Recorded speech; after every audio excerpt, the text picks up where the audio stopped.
about this. President Donald J. Trump has great people around him. Dan Scavino, Eric Trump, Don Jr. You think about the wonderful people, Nunes. These are great people. Think about these people, the people closest to President Trump. Think about these people. Now think about the people closest to Obama, Zuckerberg, and Gates. This is, you all know her already. Listen to what he says. And many of the things that I visit a lot, both Europe and North America and China. And one of my main impressions is that many of the things I talk about and people in the West react with apprehension and fear. In China, the reaction to exactly the same topics is excitement. Are you hearing that? This guy loves communist China, and communist China loves this guy. Then, to Eric's point, Eric was talking about these people are coming after pastors and churches. Listen to what he says about lockdowns and churches. Listen to this guy. You see that all over the world, people are turning to the scientists as the best authority on what to do. And, in my country, Israel, they closed down the synagogues. In Iran, they shut down the mosques. Churches all over the world are telling people don't come to church. Why? Because the scientists said so. And suddenly in this crisis, you see that most people still consider science as the most trustworthy authority. And I hope that this spirit will carry on even after this immediate crisis is over. And when scientists warn us about climate change, we will take it as seriously as we now take what they say about the pandemic. I think the chief value of science is power. The science is mainly about gaining power over the world. They use truth to some extent on the way to achieving power or to achieving order, but this is not their highest. It's unbelievable. He's saying science is about truth, it's about power. That's why they lost their minds when President Donald J. Trump on June 1st, I believe, 2020, walked right across the street from the White House and took out a Bible and stood on behalf of faith and freedom. That's why they lose their mind when President Donald J. Trump fought to overturn Roe versus Wade. He put justices in the Supreme Court that would overturn Roe versus Wade. They cannot stand that he's fighting for the unborn. They cannot stand that he's fighting for individual rights. They cannot stand that he's fighting for the church.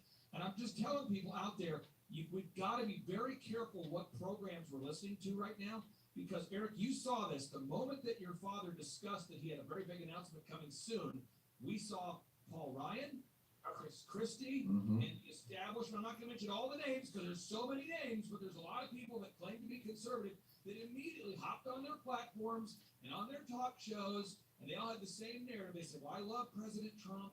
He was a great president. However, we need to kind of maybe look at a different future. And they all, one by one, almost like they had the same email or the same talking points, they all came out against who I believe to be the greatest president in my lifetime, and perhaps the greatest president in American history, outside of maybe, let's say, Reagan and Lincoln. Maybe those three guys could get together in heaven and have that debate. But I mean, I would love to get Eric's thought on that, because that to me is very disturbing right now, seeing people within our camp, Eric, that are trying to attack the America First movement and the Make America Great movement that your father built.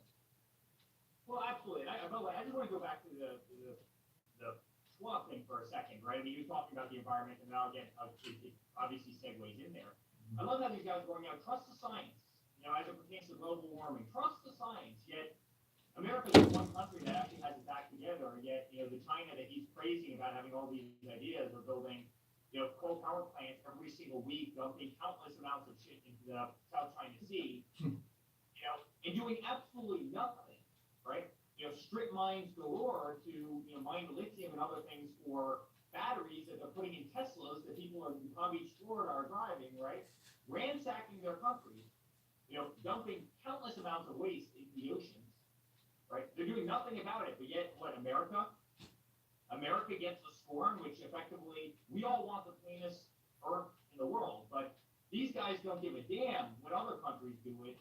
They care that America isn't taking it to the 100th degree, which would otherwise shut down, their economy, right? And I just find that so kind of ironic and interesting.